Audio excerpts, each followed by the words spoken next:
I'm sitting here with Dr. Pramodita Sharma, Professor of Entrepreneurship and Family Business at the University of Vermont in the US. We're very happy to have you here, Pramodita. You are here because you have received an Honorary Doctorate from Jönköping University. And you received it because of your great work in the field. And I would like to ask you to talk a little bit about yourself and then also about Jönköping University and JIBS and our research center, CeFEO. Thank you, Matthias. It's an honor to be here today, sitting for this interview, visiting CeFEO and Jönköping. It's clearly in my mind a place where every family business scholar should go and visit. It's the positive inspiration that we get every time we come here, seeing seeing the warmth of the place and excellence of quality, and that combination is very, very rare to find in the world.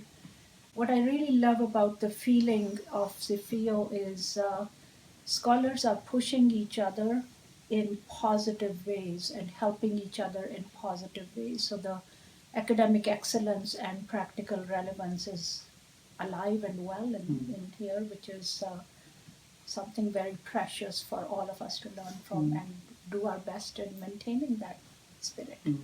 You're also the founding mother, we could say, of the Family Enterprise Case Competition, which takes place every year in Vermont.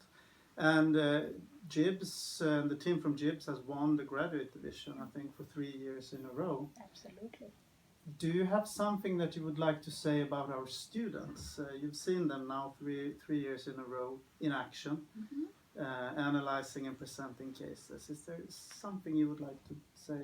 Yes, I'm delighted with the success of that case competition. It's now in its 5th year, and we have many schools than the 24 we can take to compete in that competition. And CeFEO and JIB students have been raising the bar every single year, and I think a lot of that is the training that goes before they come in. But we noticed that right in the first year when it was you were the coach at that year, and Massimo has been the coach since. It's how involved the coaches are with open critique of what the students did, and they're able to take and learn not just from what they did but from all others, and day after day there is a significant difference in how they perform. And just as the other teams think they've done as well as the JIBS team has moved on to a whole different level. So it is setting the world standards in education while our focus is on research is what is happening here. And that is congratulations to you and all your team here. Thank you. In how well you guys are. You're setting the world standards.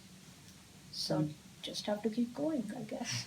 You've done a lot of things in the field. You're also the editor of the main journal, Family Business Review, and you're a productive book author. And you have just released your latest book, Entrepreneurs in Every Generation. Could you summarize the main learning points in this book?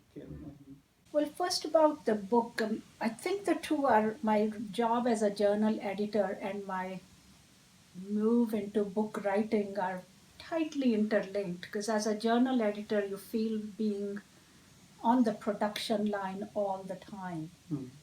So there is a little bit of desire to do something with the knowledge that is being created and bring it outside the academia, and that's pretty much what my focus has turned to in the last 6 or 7 years.